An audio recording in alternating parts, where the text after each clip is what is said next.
Everyone. आज चाहिँ म आफ्नो दाइको बारेमा कुरा गर्न जान्छु। उहाँ कति मेरो लाइफमा इम्पोर्टेन्ट हुनुहुन्छ, कति म्याटर गर्नुहुन्छ, कस्तो खालको पर्सनालिटीको मान्छे हुनुहुन्छ। आज उहाँको बारेमा अहिले new year, happy new year आउँदैछ। उहाँलाई चाहिँ सानो गिफ्ट मेरो तर्फबाट एज अ मेसेज थ्रु दिन चाहन्छु आफ्नो दादालाई। उहाँको नाम चाहिँ रामपुने सा हो। उहाँले चाहिँ यति मलाई माया गर्नुभएको छ, यति सपोर्ट गर्नुभएको छ कि शब्दै छैन थ्याङ्क यू भन्नलाई। जति थ्याङ्क यू भने पनि पुग्दैन, किनकि यति माया, यति सपोर्ट सायद खासै कोही कोही मात्रै दाइले आफ्नो बहिनीको लागि गर्छन्। एज अ ब्रदर होइन, मैले चाहिँ आफ्नो भगवानै पाएको छु क्या लाइफमा। एज अ बिग सपोर्टर हुनुहुन्छ मेरो लाइफको, एकदम ठुलो सपोर्टर भनेकै मेरो दादा हो। उहाँको चाहिँ रामपुनित हो नाम। उहाँले चाहिँ यति मलाई माया गर्नुहुन्छ। मैले होल फ्यामिलीमा मैले धेरै सपोर्ट, धेरै माया पाएको भनेको मेरो दाइबाट हो।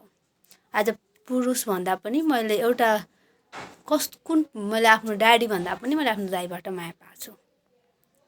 उहाँले सधैँ मलाई सपोर्ट गर्नुहुन्छ।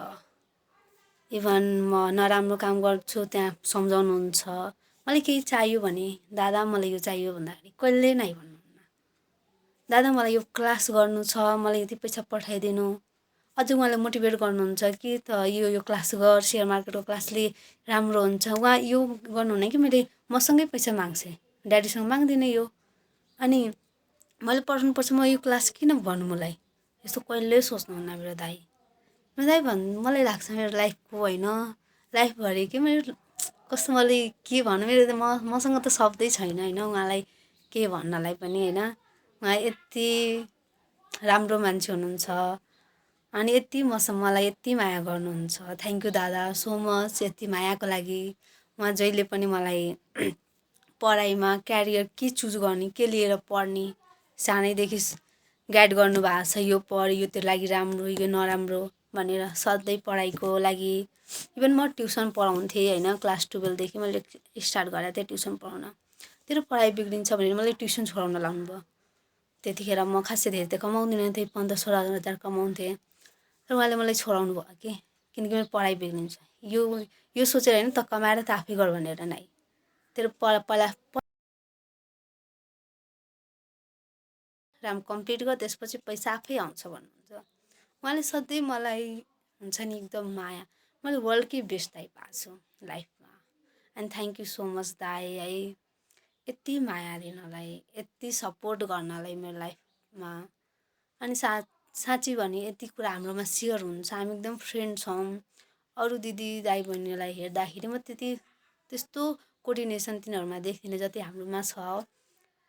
अनि सधैँ लाइफभरि नै यस्तै होस् भन्न पनि चाहन्छु होइन, अहिले जति छ। अनि थ्याङ्क यू सो मच यति माया दिनलाई, यति सपोर्ट दिनलाई। मेनली त मेरो पढाइको लागि, सायद मेरो होल फ्यामिलीभन्दा हजुरले धेरै सपोर्ट गर्नुभएको छ। केही सामान भन्दा पनि मेरो पढाइको लागि, केही सामान भन्दा पनि मैले हजुरले कहिले नै भन्नु, केही कुराको कमी गर्नुभएको छैन।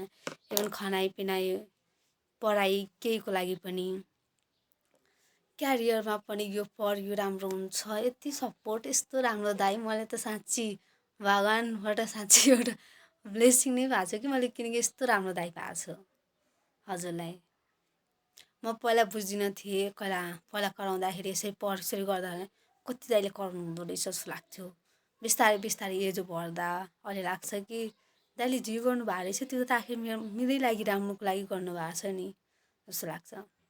हुन पनि हो, मैले आफ्नो लाइफको एकदम माया गर्ने पुरुष भनेकै हजुर नै हो। मेरो लाइफमा यति सपोर्ट गर्नुभएको हजुरले नै हो। हजुरले यति माया गर्नुभएको मलाई। अनि I love you so much दादा।